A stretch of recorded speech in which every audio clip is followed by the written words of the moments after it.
Hello everybody. In today's video, I'm going to be explaining, or trying to explain, Verus Hilla, which is also Heretic Hilla in other maples.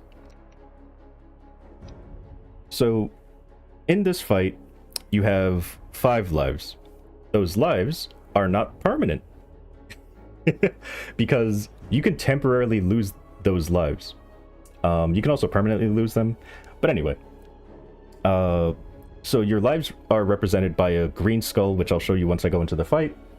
And then a temporarily lost life is a red skull, meaning that that life no longer counts as you having that life, but it can be brought back. And then if the skull has no color, as in it's like grayed out or whatever, that means that life is permanently lost. Now, another thing, you cannot heal in this fight. The only way to heal or use, like heal through skills or heal through potions, is by using an altar. The altar will only spawn when all of the candles that are in the background are lit up. I'll show you what all of that is. Don't worry about it for now. The candles light up whenever you get hit by a string. When you get hit by a string, your green skull turns into a red skull, meaning that it's temporarily lost, but it does light a candle in the background. Once all of those candles are lit up, it then spawns the altar. If she steps on the altar, it will change location, so you definitely don't want her to step on it. To use the altar, once it spawns, you spam your NPC chat. Don't hold it down, you have to keep pressing it repeatedly. Depending on how many people you enter the boss fight with will determine how easy it is to use the altar. So if you're soloing, it's only going to take like a very few presses, versus if you enter with 6 people, it's going to take a lot of NPC chat presses to use it, because they want everyone to like be on top of it and using it. But anywho, so back to your lives. So if you have a red life, of course that lights up the candle. Once you use the altar, it also brings back all of your temporarily lost lives, so the red skulls will then turn green. However, there's a timer. You can either look at the hourglass. I recommend just looking at the timer under the death counter, or like wherever it is. I'm sure we'll see it once I go in. But once that timer reaches 0, like it'll say warning, and then after a little bit, she then slashes the screen. Any red lives are permanently lost after the, I call it an FMA. Basically her FMA attack. So yeah, make sure you do not have a red skull when that comes up. Let me see, what else?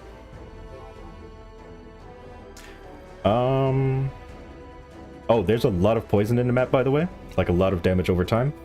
There's these 2 tall green enemies that spawn. And when you defeat them, they become smaller, but they become like a puddle of damage over time, like poison. So you want to avoid those. I mean, if you have a healing familiar, you don't have to worry about these things too much. She can also spawn poison randomly in the map. And yeah, that's about it for first phase. First phase is basically her first HP bar. Once her first HP bar is depleted, and you see like yellow on her HP bar, she then enters the next phase, where she can then do... Oh, actually, before I even explain that... No, I'll explain it. She can then do attacks that are called green and purple, because they're green and purple. If she glows green lifting her scythe, you want to stay in front of her. Not on top of her, but like in front of her. But not too far in front of her, just like next to her, basically. And if she glows purple lifting her scythe, then you want to be behind her. But she also has a blue attack, which you can use in any phase. The blue attack will stun you, and then it will, she then slashes you with her scythe, which launches you far away. There are ways to avoid it by using any kind of like momentum canceling skills. For Buck, you can use Corkscrew, you can use Serpent Vortex, you can use Corkscrew. I recommend Vortex though. Just hold it down. For teleport classes, just teleport down as soon as you're getting... Or you can just hold down and teleport. But basically, as soon as you get launched, you can just teleport down. You can also kind of halt your momentum by flash jumping. So if she launches you, you can just... Oops. If she launches you, you can flash jump the opposite direction to kind of like slow down your momentum, but it's not going to help that much. And, yeah, I guess I'll just go into the fight and explain things as they happen. So like I said, it's probably all confusing just hearing everything at first without actually seeing it. But I just wanted to get all that information out before going in, because it is going to be hard to explain while I'm doing it, which is, of course, when people say, I could hear you typing right now, oh, just write a script. I'm not doing that. Show me what your soul is made of. I didn't even know she talks. Alright, so, there's the blue attack. Here, I'll try to... Let me see. Let me lower my skills so you can actually see what's happening. I don't like fighting her with transparent skills, but gotta do what I gotta do. Alright, so there's her blue attack. Her hand goes blue in front of her. And then, what do you call it? And then she fires out some ghosts. The ghost will stun you, and then she'll slash you moments afterwards. So I'm spamming NPC chat right now, and now I can use potions. This green, like, area around me also gives me a final damage buff, and allows me to heal, so once that goes away, you can no longer heal. But here, let me show you the blue attack when it launches you.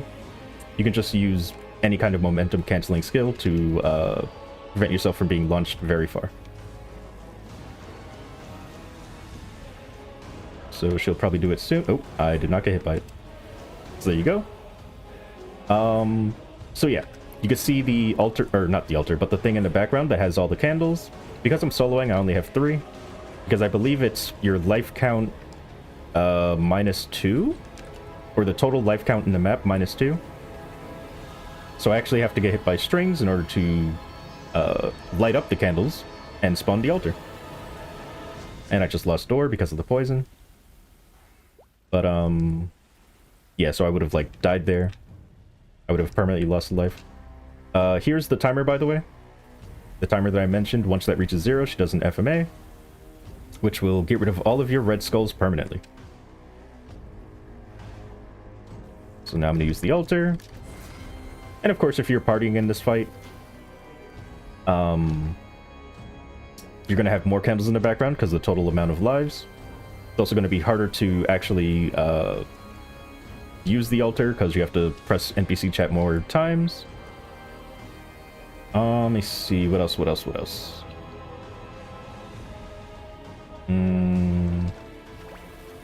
I guess I'll talk about how I usually avoid the strings.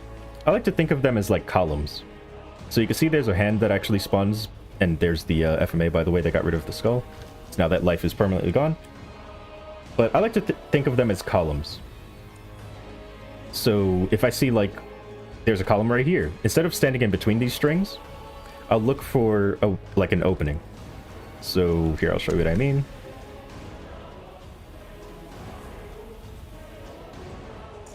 Alright, it's probably going to be a string soon. There we go. So instead of like going in between the string that was on my left, I'd rather just... Ow. Did you just laugh at me? I'd rather just like avoid being in that whole area. So like this area is open, this area is open, instead of standing in between the strings. Also, her attacks have a lot of range, if you haven't already noticed. But yeah, healing familiars make this fight pretty much trivial in terms of HP deaths. So you can see now I only have to light up 2 candles because of my life count went down after her FMA, by the way. So let's say I still had 5 lives, then I'd still have 3 strings. So actually, a valid strategy is to permanently lose 1 life. Of course, not like HP die, but like maybe from a string or from her FMA. So that way you can only have the choice of only lighting up 2 candles. What am I even talking about anymore? I already forgot. Oh, also, when you're blue stunned like this, you can still use the altar. Let me see, what else? Alright, so let's get her to her second phase. Which, like I said, is whenever her HP goes to the yellow portion.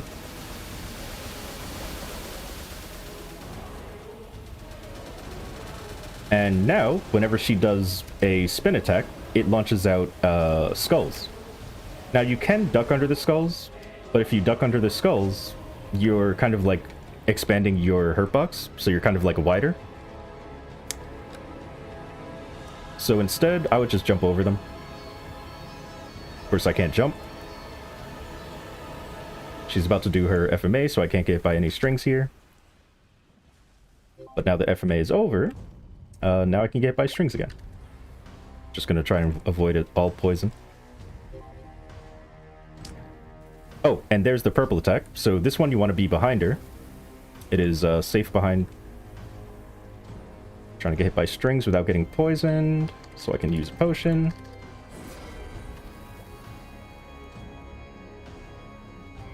So hopefully she does that attack again. Alright, she's not doing it. You can be very close to her. Alright, there's purple. I have to stay behind her, but not too far or else I get hit by another attack. So as you can see, the skull didn't hit me there because I was too close to her. But she loves spamming this attack, by the way. You'll still get by the slash if you're in front of her, but if you're a little bit behind her, you don't get hit by anything. And yeah, the skulls do a lot of damage, so you definitely want to jump over them or duck under them. Again, if you duck under them, just know that you're making your character wider, so it's easier to get hit by string. Like, if I go right here, you can see it didn't hit me, right?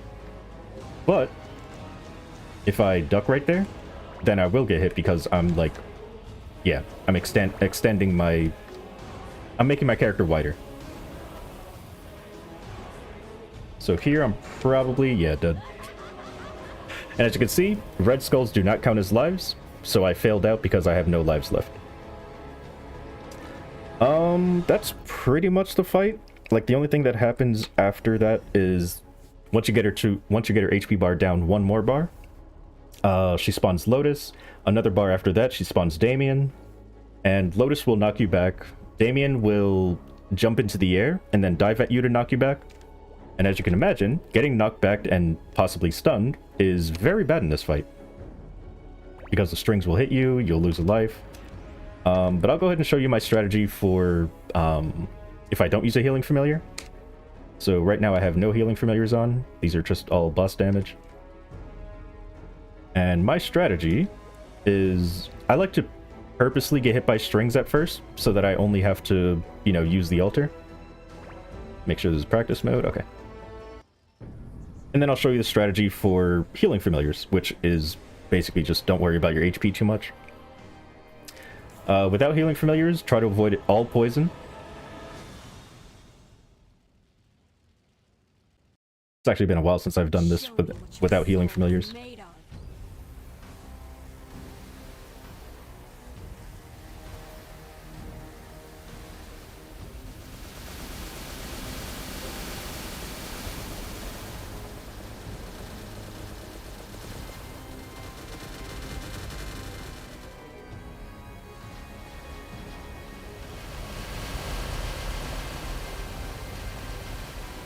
So yeah, now I'm trying to get hit on purpose. Trying to get hit by these strings on purpose.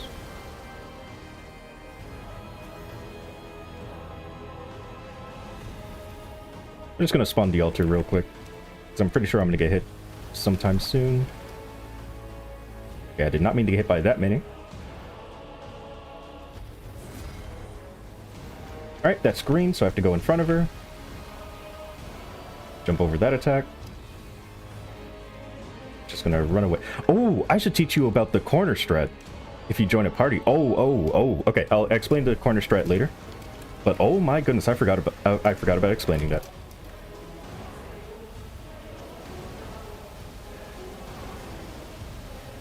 So now I want to get hit by strings again on purpose. Well, now I have to get hit by strings. But I was gonna try to, you know, get hit by strings so I can spawn the altar whenever I was ready, but then I became ready. Using Hero's Will, so I don't have to worry about being stunned by them. Alright, so now I'm just going to get hit by 2 strings. There's a lot of poison in the middle, so I definitely don't want to get hit by that. There's purple, so I want to stay behind her.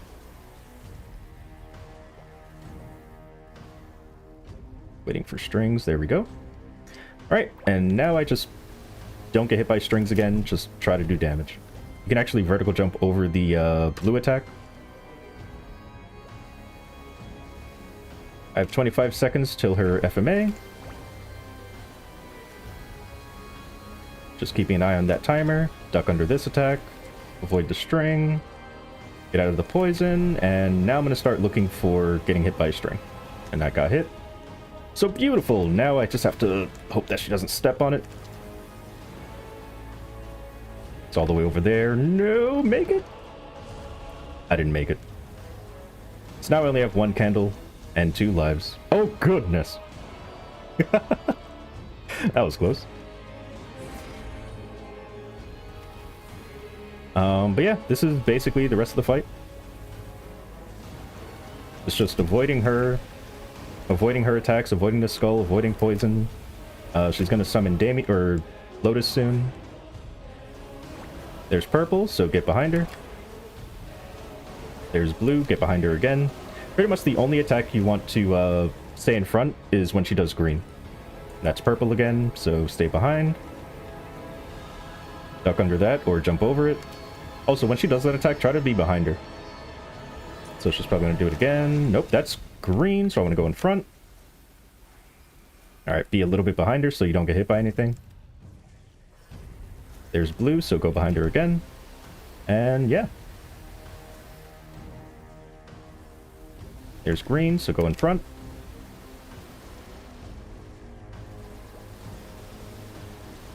But yeah, I just don't want to be in poison at all. Now that I only have 1 life.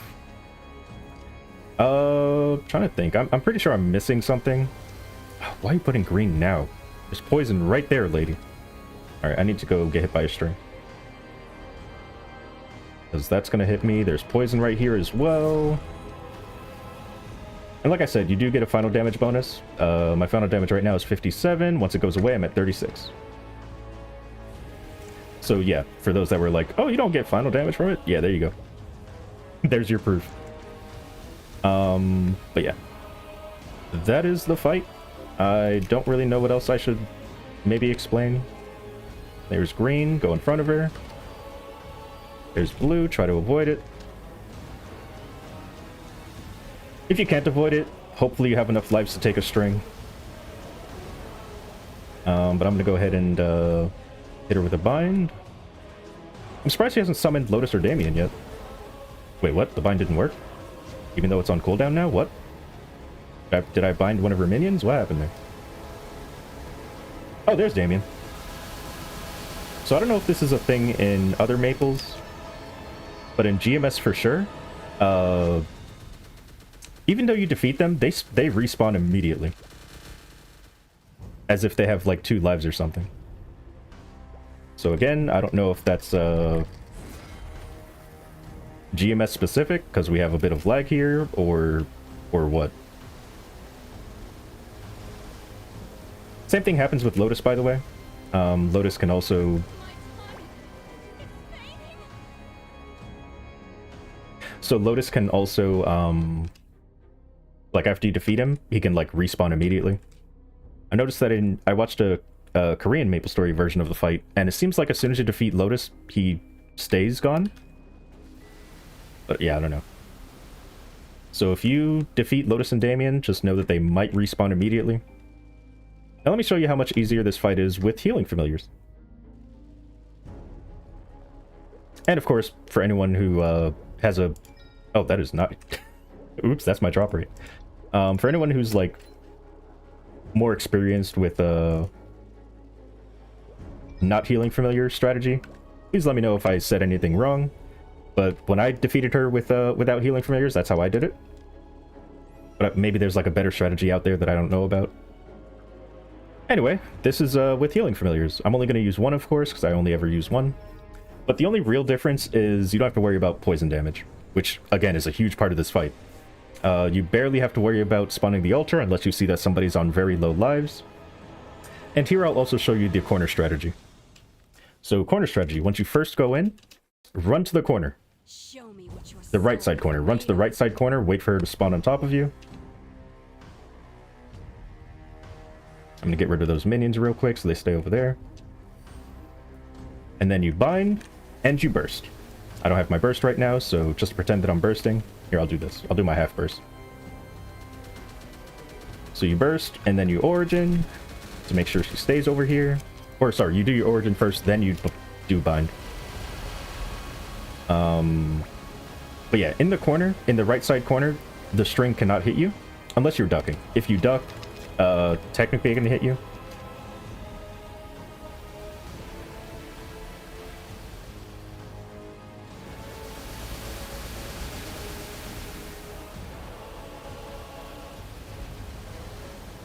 Now, everything else can still hit you. Like, she can hit you, her minions can hit you, but the strings themselves never spawn in the right side corner. Like, they'll spawn, but they won't hit you, because they always spawn in this pattern. So you never have to worry about getting hit there. But as you can see, because I'm just continuously getting healed, I don't have to worry about spawning the altar. Unless I want final damage. Or if I want to save a party member that has been hit by too many strings. But it's just a lot easier. So, hooray GMS, I guess? Because I heard that in Maple Sea that does not work. Or the strategy does not work. Also, if you're in the corner and your HP is low, desummon your familiars and then resummon them. And they'll heal pretty much immediately. So here, I'm going to show you what that looks like. I desummon, and then I resummon. Bam, get healed. Desummon. And then once I get hit, I'm going to resummon. So now I'm going to resummon. Oh, whoop, sorry. And then there you go. So you can kind of like reset their cooldown that way. If you need to, if you're playing the healer role in this fight, and you have like a healing familiar that works on party members, then yeah, you can do that. But yeah, that's Verus Hilla. Sorry the video was so long. I'm sure there's something that I missed. I was just trying to explain it in the way that I do it.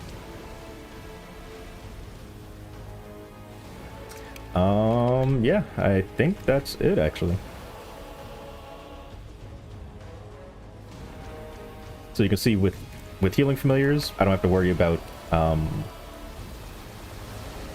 spawning the altar, so I don't have to worry about her FMA, because I never got hit by string. I guess to kind of go over why, or not why, but how I dodge her strings again. I like to think of it as columns. So here, let me spawn the altar real quick. And what I mean by that is I'll just move out of the way of the entire like pattern. So like here, I'll stay in between them because there was a pattern to my right, pattern to my left. But here, I can move to the left, I can move to the right, and avoid the, like, staying in between the strings. So yeah, that's how I avoid them. Personally. Sometimes I'll stay in between them just to do so, because I know it's safe. That comes with, you know, just doing the fight a lot. So right there, I didn't stay in between the strings, because I knew that the left side had already done their attack. So here I'm going to stay in between them, because, you know, that pattern was pretty late. Hopefully this is all making sense. Probably not, but here I'm going to stay there because they spawned in at pretty much the same time. I'm going to stay here because there's no pattern there. Can stay here because there's no pattern. Pretty much I'm just moving to where there's no pattern. So here I can actually stand in between them because there's a bit of space. But yeah. There's purple, so stay behind her. And again, do not stand on top of her. I think if you're far away enough, you can actually jump over the purple attack and green attack. I'm not exactly sure. I'll try it here, though, next time she does it.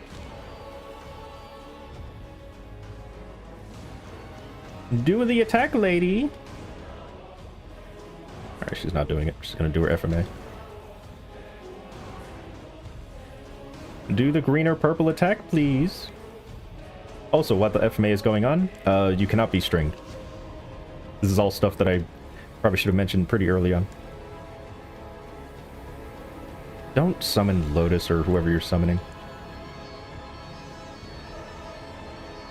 In terms of the minions, I believe they have 2 lives each. Maybe 3? I think it's 2. No, it's 3. Because I just hit it. Oh, there's Lotus. So I just defeated him, right? But then, bam, he's back.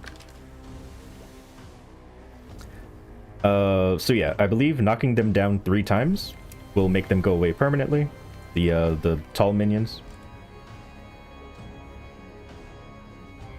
She still hasn't done the purple or green attack yet.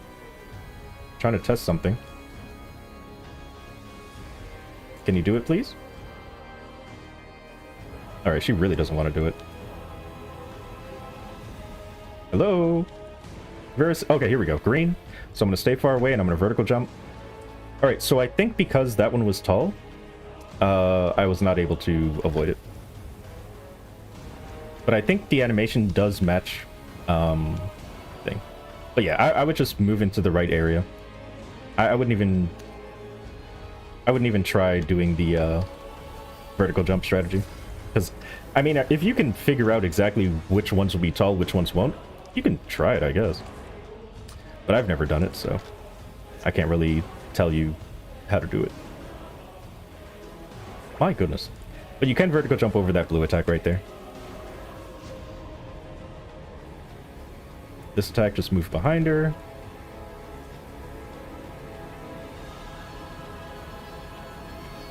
Alright, so there's purple. I'm going to vertical jump.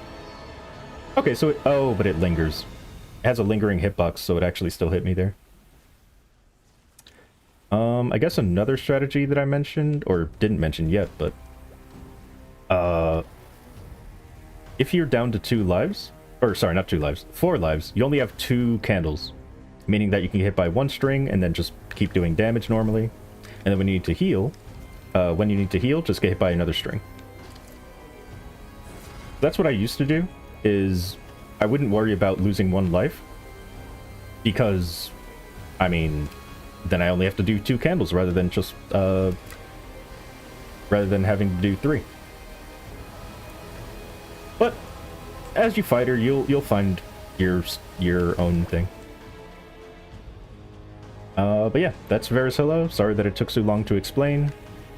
There's purple, so I have to get behind her, but Damien... Never mind, he didn't do it. I was going to say Damien is going to knock me away. There's purple again. I have to go behind her. Now, when I say behind, I do mean, like, next to her. Like, if I'm this far away, I'm going to get hit. But if I'm this far away, I'll be fine. Like, you'll see an open area next time she does it. I'm going to stop attacking so you can see it. But hopefully I got all the important things out of the way early.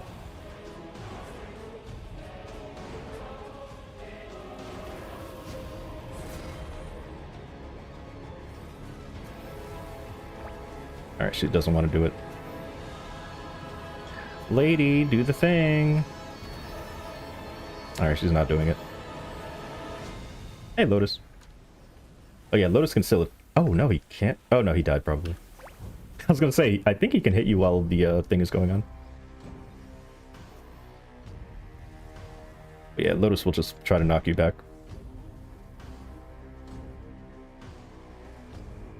Like that. Alright, so I'm gonna get hit by the blue attack, and then vertical, or flash jump the opposite direction. The opposite direction I got launched. To try and, like, slow the momentum.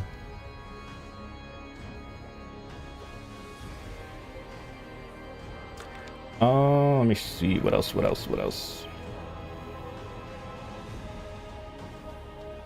Alright, so you could see there's like a bit of space behind her when she does that. And yeah, like I said, that's pretty much the fight. This is what happens if you don't go stand there. Take a lot of damage. So remember, purple, go behind her. Green, go in front of her.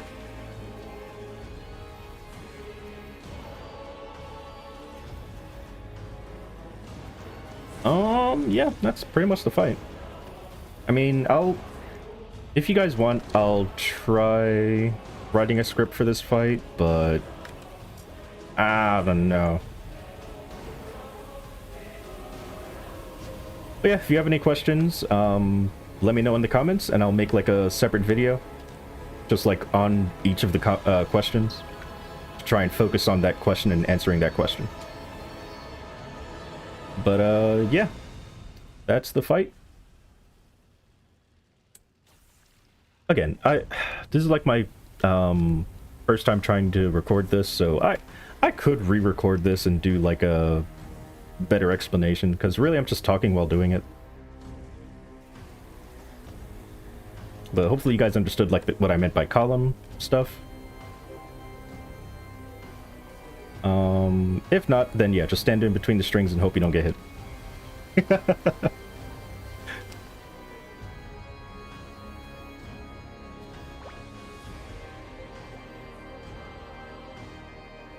Yeah, I guess that's it for the video. It's been a 30-minute video. Don't know if I'm gonna cut anything. Because I feel like whenever I cut things out, I always cut out something important that somebody mentions in a comment. It's like, oh, you missed this, and I'm like, oh, no, I didn't miss it. I just cut it out in editing because I felt like there was a lot of dead air, or I mentioned, like, I don't know. Anyway, yeah. Thank you very much for watching. Hope you enjoyed the video. Hope to see you on my next video. And, yeah, good luck to all of your Verus Hilla runs.